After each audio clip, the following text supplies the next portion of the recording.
धीरे धीरे उनका कंठ नीला पड़ता गया और उनके शरीर में अच्छा तेज वो मतलब गर्मी उत्पन्न हुआ और गर्मी के उत्पन्न होने से कंठ से एक पसीने का बूंद निकला जो एक कन्या के रूप में प्रवर्तित हो गया। अमर मतलब होता है शिव और कंठ मतलब गला। अमरकंठ शिव का गला। समझ में आया मेरा जी? इस जगह का नाम अमरकंठ पड़ा इसलिए क्योंकि माता नर्मदा की उत्पत्ति शिव के गले से हुई है ना। तो वहाँ पर माता नर्मदा जन्म ले ली। फिर उसके बाद माता नर्मदा नीचे गुप्त होकर उस रोड से आती थी। देखिए मैं यहाँ सामने रोड है, वो सामने वो पब्लिक लोग चल रहे हैं, वहाँ रोड में आप अगर जाएंगे तो खंडित हो जाएंगे। आपको नर्मदा पार नहीं करना है, आपको अलग अलग जाना है। मतलब जहाँ नर्मदा नहीं रहेगा उसको पार करते ही दक्षिण तट लग जाएगा, फिर माता नर्मदा के उस पार पहुँच जाएंगे। ठीक है, तो माई गुप्त जा करके माई की बेगिया में लास्ट पॉइंट है जहाँ पर बांसों के भीड़ों से माता नर्मदा निकलती थी। माई की बेगिया वह स्थान है जहाँ पर माता नर्मदा 12 वर्ष तक बालक रूप बचपना बिताया अपने 5 सखियों के साथ, जोहिला, गुलबकौली, मालिनी, मलनिया और कपिला। ये माता जी की 5 सखियां हैं। इन 5 सखियों के साथ 12 वर्ष तक बालक रूप बचपना बिताने के बाद माता नर्मदा जो है शादी तय हो जाती है। किनके साथ? सोन जी महाराज के साथ। सोन जी महाराज ब्रह्मा जी के मानस पुत्र थे, उनके एक भाई भी थे भद्र जी। तो सोन जी महाराज के साथ उनकी शादी तय हो गई माता नर्मदा की। माता नर्मदा यहाँ से 24 किलोमीटर दूर माई का मंडप ऐसा स्थान पड़ता है जो बीच जंगलों की, मतलब बहुत बड़ा जंगल है उसके बीच में आता है माई का मंडप, यहाँ से 24 किलोमीटर दूर है। तो उस स्थान पर माता नर्मदा का शादी तय हुआ, वहाँ मंडप था। तो वहाँ माता नर्मदा एक गुफे में तैयार हो रही थी, जिनके साथ 5 सखियां थी, जोहिला, गुलबकौली, मालिनी, मलनिया और कपिला। ये माता जी की 5 सखियां थी। तो माता नर्मदा जोहिला को बोली, अपनी सखी जोहिला को, जाओ बाहर देख कर आओ बारात आया कि नहीं। तो जोहिला बोली मेरे वक्त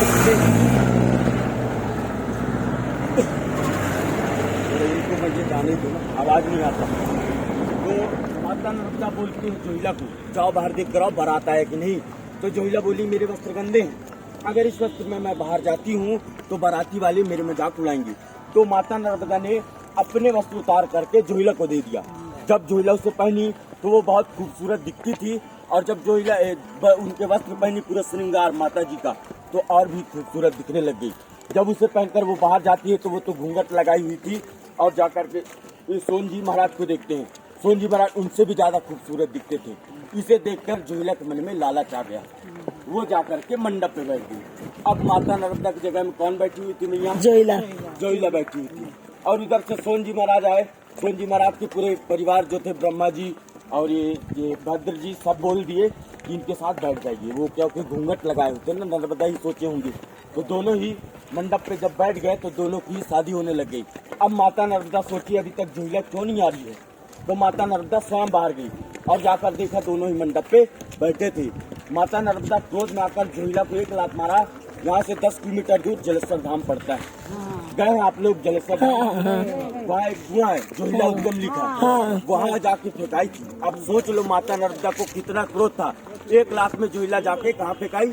जलेश्वर धाम के एक कुएं में जाकर के जोहिला फेंकाई थी। अब सोन जी महाराज की बारी आई तो सोन जी महाराज को पहले दौड़ाते कुदाते कहाँ तक लेके गए? पेंड्रा रोड में पड़ता है सोन बचरवार। पेंड्रा रोड में पड़ता है सोन बचरवार। उस जगह का नाम सोन बचरवार इसलिए पड़ा क्योंकि माता नर्मदा के बार से बची गई हो। वहाँ सोन जी महाराज अपने आप को गुप्त ले लिए ना, माता नर्मदा नहीं पकड़ पाई। फिर माता नर्मदा वहाँ से वापस आते हैं कहाँ? माई की बेगिया में। माई की बेगिया में उनकी 4 सखी थी, गुलबकौली, मालिनी, मलनिया और कपिला। जोहिला को तो मार दिया लात, अब 4 सखी बची। तो चारों सखियों को माता नर्मदा ने यह कहा कि मेरी सखियों सुन लो, अब मैं उल्टी दिशा की ओर जा रही हूँ और अब मैं कुमारी रहूंगी। मैं शिव से ही उत्पन्न हुई हूँ और शिव में ही समावेश होंगी। तो चारों सखियों को वरदान देती हूँ कि तुम्हारा यहाँ रहकर यह काम रहेगा। वो पहले कन्या थी, अब जल के रूप में परिणित हो गई। देखिए ना, वो क्रोध के मारे मिल जी। तो माता नर्मदा चारों सखियों को वरदान दी, जिनमें से पहली सखी थी गुलबकौली। गुलबकौली को माता नर्मदा ने यह वरदान दिया कि मेरी सखी गुलबकौली, जो भी मेरे भक्तगण आते हैं, परिक्रमावासी आते हैं, कोई भी मेरी मूर्ति को न देख पा रहा हूँ, मुझे न देख पा रहा हूँ, उनके लिए तुम एक पौधे से अर्क के रूप में बलोगी। मतलब माई की बेगम मैया गुलबकौली का पौधा है जिससे व्हाइट कलर का फूल निकलता है, उसको सड़ा करके गला करके रस निकालते हैं, उससे बनता है गुलबकौली अर्क, जिसे आंखों में डालने से अच्छा होता है। 72 साल की बुढ़िया का मतलब रोशनी लाता है आंखों का। वो है गुलबकौली, माता जी की पहली सखी, उनको वरदान मिला। और दूसरी सखी थी मलनिया। मलनिया को माता नर्मदा ने यह वरदान दिया कि मेरी सखी मलनिया, जो भी मेरे भक्तगण आते हैं, परिक्रमा वासी आते हैं, कोई भी बीड़ी सिगरेट गांजा दारू का पान कर रहा हो या फिर क्या खा रहा है क्या पी रहा है, सब वो रिपोर्ट लेती है। 1 मिनट में पूरा परिक्रमा वासियों का चक्कर लगा करके माता नर्मदा को बता देती है कि ये परिक्रमा वासी ये कर रहा है। और तीसरी सखी थी मालिनी। मालिनी आपके लिए काम करती मैया। मालिनी एक धारा है। मालिनी को माता नर्मदा ने यह वरदान दिया कि मेरी सखी मालिनी, तुम सदैव एक छोटी सी धारा के रूप में रहोगी। जो भी मेरे भक्त परिक्रमावासी आते हैं, तुम्हारे धारा को पार करेंगे तो तुम्हारे धारा को पार करते ही हमारा मतलब परिक्रमावासियों को दक्षिण तक लग जाएगा, और तुम्हारे धारा को पार करते ही जो भी मल होता है वो मुक्त हो जाता है। मल मतलब पाप। और चौथी सखी थी कपिला।